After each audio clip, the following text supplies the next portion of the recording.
Meet Max Chernov, a YouTube star in Singapore. He shares how much he earns from a YouTube channel with 250k subscribers, explains how beginners can find their niche on YouTube, and talks about how starting a YouTube channel completely changed his life. I'm Max too, your insider to my own life. I'm confused now. Never mind, let's go. How much money you make from this? It depends. It fluctuates month by month. So we have 4 streams of income. The biggest one is sponsorship deals. Then it's AdSense. AdSense is what Google pays us for the views. Then it's affiliate deals. Then it's the YouTube program, the course that we have, 12 months program. So that's the 4 pillars of our business. Which one you started first? The easiest for beginners to start making money? I think the easiest is AdSense money. So for AdSense, you have to gain 1,000 subscribers and 4,000 watch hours, I think. And so basically you need to create a couple of videos that picked up by the algorithm. It really depends how much time you need to get one or two this more viral videos. But when you cross this threshold, so you start getting a paycheck from Google every month, and then let's say our first paycheck was maybe 500 USD, something like that. If we do the launch of this training program, Side Hustle YouTube Mastery, let's say we prepare for the launch for 2 months, and then we do the big launch, it can bring the most, let's say, revenue in a month. Our biggest launch was 35k, I think 35k USD. But most of the time it's sponsorship deals. So for sponsorship deals, sometimes it's we have these outliers. The biggest one so far was some company paid us 18k for 1 minute segment in the video. Wow. 18k USD, so 24k is GBP. So sometimes, but it's not, it's more like outlier. So normally we charge from 5k to 10k for different format sponsorship deal, but this one is the most lucrative. So for beginners who wants to start YouTube, if you're serious about YouTube and let's say you produce videos for 2 years, 3 years, I'm sure your life will be different after 2 years. If you're regular with publishing your videos, your life will be different for sure, and you can start. It's hard to say at what point, let's say, you can leave your full-time job and start doing it full-time. It really depends. It also depends on the country. If you live in Singapore, the cost of living is higher than, let's say, compare if you live in Vietnam and you are single. Let's say you need to have 1k or maybe from 1 to 2k USD a month. So it can be pretty quick that YouTube works for you and you get this 1-2k from YouTube. If you live in Singapore, you need 5k or 10k, depends on the family. So it takes more time. If you live in the US, so in the US the life is also expensive. So it depends. But the timeline, let's say I knew when I started this channel, I knew the game already because I had a channel in Russian. I had the YouTube program, training course in Russian as well. We had many students, so I saw a lot of channels. I know how I'm a part of the YouTube community. So for me, it was relatively fast. If you never done YouTube video, you can start making money within few months. But in most of the cases, it will be a little bit. But it's very good for motivation. When you start, you get your first paycheck, even $100 is oh wow, that's pretty cool. You get from your passion, you get $100 is cool, and then you're motivated to do more content. Because you already have the learning curve. No wonder so many Indonesians now can be full-time content creator and YouTuber, TikTokers, and they can really fully earn a living through social media. And it's a thing, right? You ask kids this day, what do they want to be when they grow up? YouTuber. Creators, it becomes a full-time job these days. How was it for you? You always wanted to start some content creation thing? Yeah, I mean, I've always been in social media. I've post a lot, talk a lot in social media. I love sharing, but I never serious about it until during my sabbatical. I feel maybe it's time to be serious about it. Give it 3 months. If it didn't work, then we can move on. We can forget it. At least we tried. 3 tips that usually work to gain viewers and subscribers. Is there any common pattern that you notice from both of your channels and maybe the people in your program as well? Insider tips that you can share us exclusively for your audience? First one, people think that subscribers is the most important metric, and it's not actually. Subscribers, to me, it's a dying metric. How algorithm works right now, it treats every video and on all the platforms, not only YouTube, Instagram, TikTok as well, as the separate video, then the TikTok is trying or YouTube is trying to find the audience for your particular video. Doesn't matter if you, like, it matters of course if you have already established audience or not, but subscribers don't matter as much as it was like 4 years ago. Focus on gaining views, not on gaining subscribers. Subscribers is the secondary metric, so you will get subscribers if your videos gain views. And so we are like, our main focus on the views, like how to make a video, let's say, to be interesting for the broader audience. And then we know that if we create this type of video, then we gain subscribers because of that. So that's number one. You ask for 3 tips. The 2 more, join his program to find 2 more. Okay, you don't have to join our paid program, Side Hustle with Master first. So you can start with the workshop. Yeah. So the workshop is the entry point. You test and see how it goes for you. And if you have already, like, if you make your mind on this workshop, then you can go for the paid product. The second one is, we talked about it already, is that you start with the idea, like, because sometimes people make this mistake. Let's say I want to do a vlog type of video, and then I start shooting. So I shoot everything. I just create a lot of footage without any end goal. You should start with the end goal. You should start actually with so you need to come up with the title, and then when you know your title, you go shoot your video. Only not the other way around. So start with the idea and the precise title of the video. Number 3, just do it. Just do it, yeah, and don't buy expensive gear right away. Yeah. Don't buy a camera. Don't buy like 2K, 3K Sony or Canon camera. Just use your phone and buy just a mic. So start small. People who is completely new, right? How can they start finding their niche? You don't know what you don't know. So you need to just start and try. Let's say you can, okay, what topics I'm interested in? Like 10 topics. Maybe then you research. You start like one by one, like putting these topics on the YouTube search and see, okay, other active channels, other channels with a lot of following, a lot of views on these topics. And then you start with something. Let's say, okay, maybe this topic, okay, I care about, and there are successful channels. It's actually great if you have successful channels with big viewership. It's not like, don't think about them as competitors. Yeah. Because no, it's a good sign. If you have like successful channels, it means there is a niche, there is audience for this type of content. So just choose one and start making videos. Why you don't want to overthink it? Because you don't have a skill yet producing the videos, and you don't know the end result. So you need to publish like 10 videos, and then you see some patterns, and then you see, okay, maybe it's not my topic. Then you kind of analyze, so maybe I don't like it as much. And maybe you see, okay, 2 videos kind of gain more views than the other 10. It's like, oh, something there. Why? Maybe it's sub niche, maybe it's some angle. So you need to start anyway. If I start a YouTube channel right now, the new niche, I would just think, okay, maybe that will work out because there is already successful channels about this topic, and I care about this niche, so I can do it long term. And I start and see how it goes. Yeah, that's the way.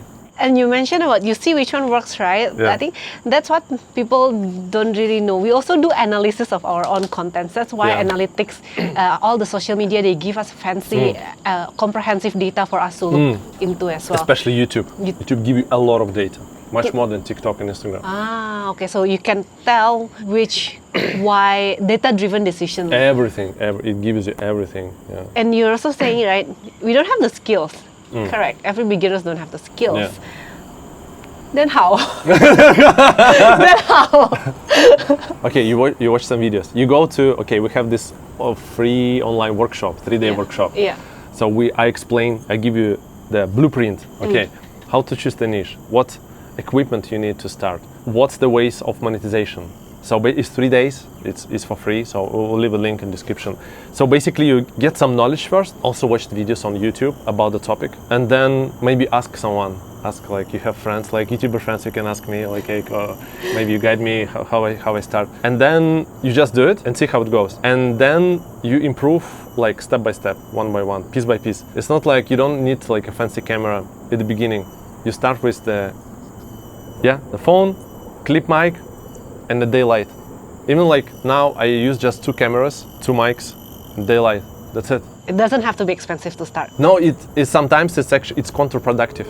Like I interviewed this guy yesterday, and he was like, he was in the US. It was remote interview, and he was in the studio, and he's like, oh, we need like this light and stuff. Like, man, it's not TV. If it's like over polished, it's bad because it's not authentic. Yeah. So people actually on YouTube, they care about authenticity and the ideas and the content itself, but not how it looks. If you screw out the audio, then people will not watch because the audio is super important. So the clip mic, but clip mic costs like 30 bucks, 50 bucks. But all the rest, it doesn't have to be fancy. Editing doesn't have to be fancy. Good editing, for example, it's when you cut out all the boring parts. You don't have to use this kind of Bring, you know, yeah, this, so, kind, yeah. this kind of stuff. You don't need to do it. Start simple and just improve. Along the way. Yeah, along the way. With the limited time I have, probably only at night or weekends, Yeah.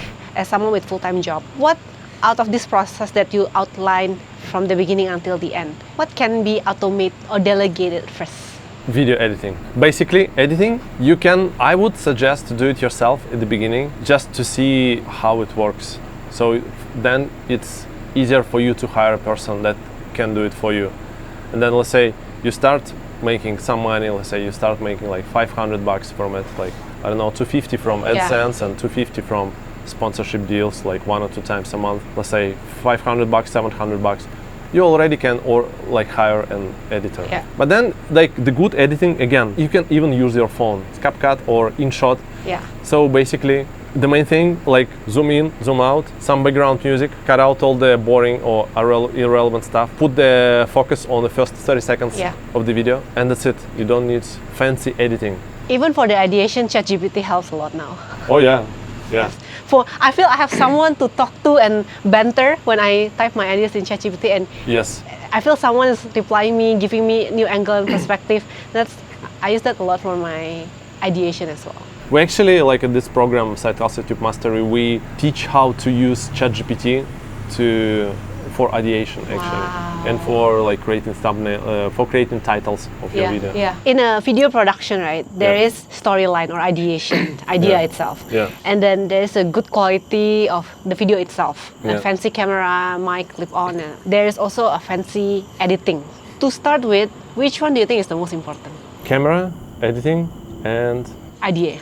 Concept, storyline, content, idea, the content itself. idea is number one, for sure. What idea is? You have some idea, like I want to, let's say, give me some idea, like you want to create content about what? Like Indonesians living in Singapore. Yeah. Let's say. And then you put on YouTube search, Indonesians living in Singapore. And then you see what YouTube gives you, what ideas YouTube gives you. And then, maybe Indonesian student living in Singapore, the cost of living for an Indonesian student in Singapore, something like that, for example. And you see that the video has like a lot of views, and let's say on a smaller channel, let's say channel has like 2K subscribers, and the video gain like maybe 20K views. And you're like, interesting. So I know the topic, I can talk about it, and then the video, like the idea is already proven on YouTube, the concept is proven. So you start from there. So basically idea first. Competitor analysis, you just mentioned, right?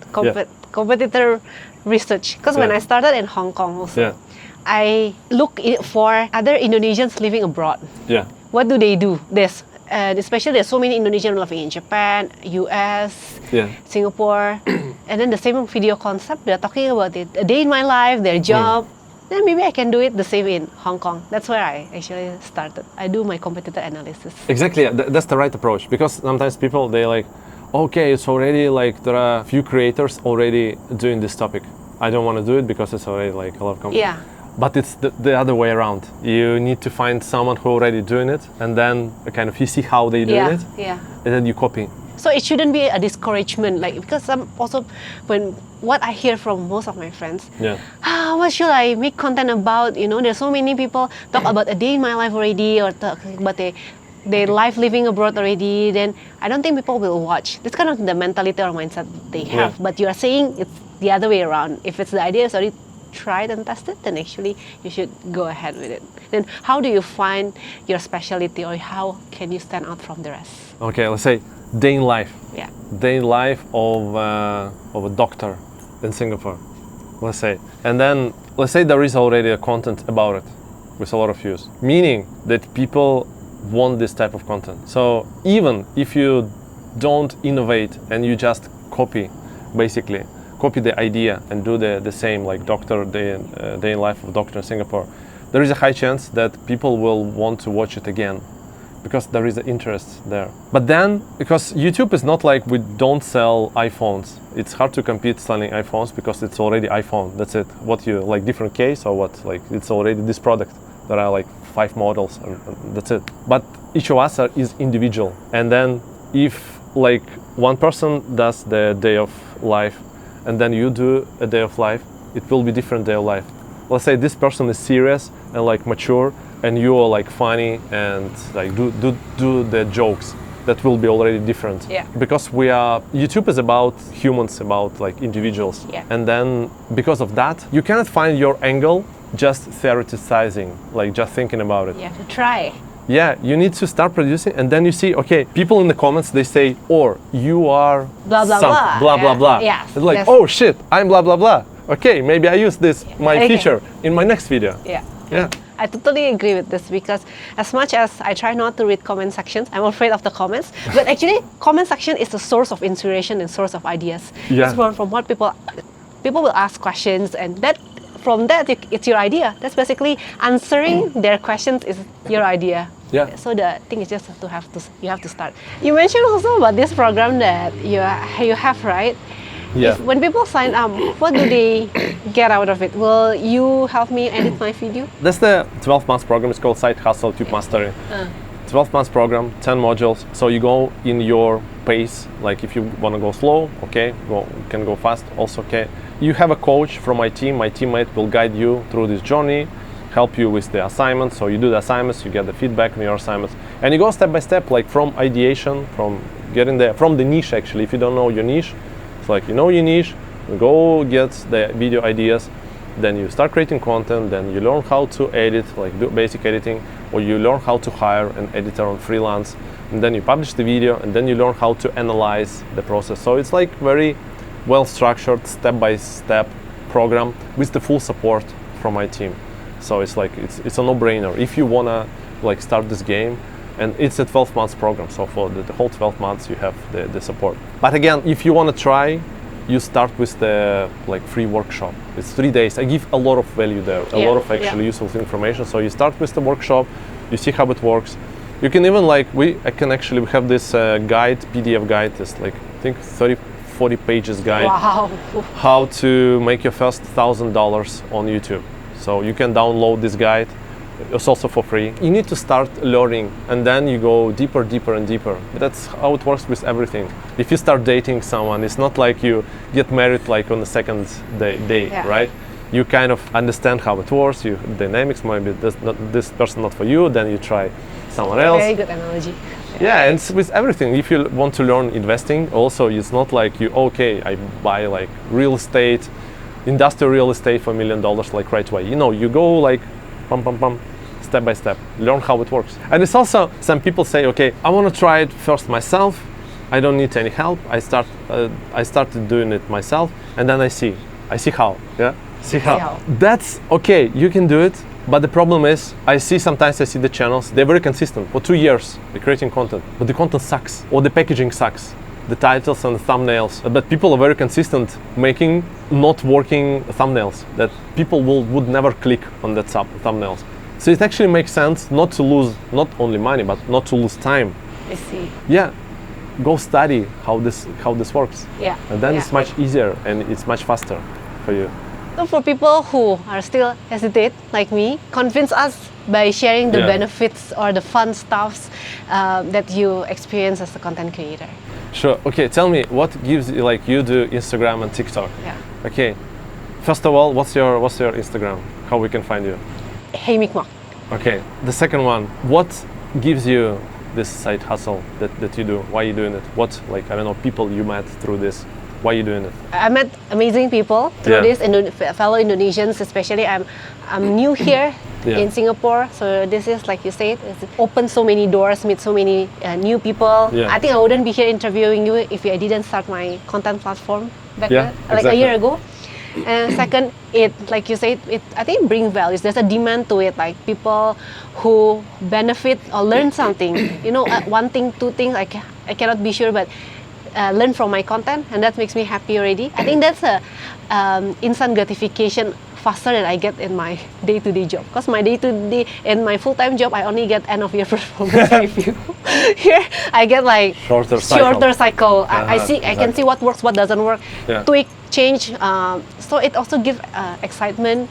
And then third, I learned so much. I learned from video editing, learned how to not caring so much about what people, and that actually helps my day-to-day job. My full-time. I shouldn't take people's comment very seriously. Take it more professionally. Yeah, there's a lot of learning curve from this passion project, I call it. No, for sure. And one of the things, you actually get better because it's kind of self-reflection. Also, you become more self-aware. You create content, you talk about something. When you talk about something, you actually learn more about something.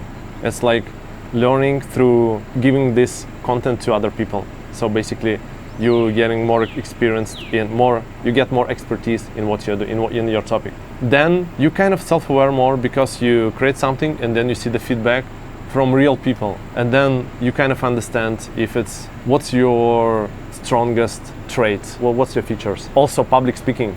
If you do it, if you shoot yourself in front of the camera, you basically learn how to talk, how to speak. For me, I'm not a native speaker, so that's also, it's not a problem. I don't speak English as fluently as if I was born in the UK or in Singapore or in the US. But still, I was able to grow my channel. And you become better when you talk in front of the camera. Then it opens so many doors, and sometimes you don't know what doors will be opened. I was invited to speak at this conference in Malaysia, in Kuala Lumpur, Nomad Capitalist, because the founder of Nomad Capitalist saw my video when I was in KL, in Kuala Lumpur, interviewing some foreigners. So he saw this video, he likes it, and then they invited me to speak there. They paid for everything, so I met so many interesting people. And so you never know when you have some passion and you send this message to the world, it brings you something, like networking, interesting people. Some guests that I interview, they become my friends. That is super cool. And also, you can actually start making money out of it. At the beginning, it can be side hustle. So you get some extra buck on top of your salary, but then it can get your main thing. Basically. Is there anything you want to say to the community who has been supporting you since day one until today? Sometimes people say in the comments oh, I'm watching you from 10K subscribers, which is really cool. You appreciate, I appreciate a lot when people are sticking to this channel for 2 years. It's just cool. It's for this channel, one of my mission is I want to show to people, to my community, that the world is bigger than they think. There are opportunities in life, so you can go travel, you can move to another place, and it's fine. You can live in Singapore, and then even if you love Singapore, you can try to live in Europe or in the US or somewhere else. It's fine. And that's my mission, to broaden the horizon of what people think. And when I see this, people do the actions after watching my videos and sticking for a while with the channel, that's for me is super cool. Rewarding to what very rewarding,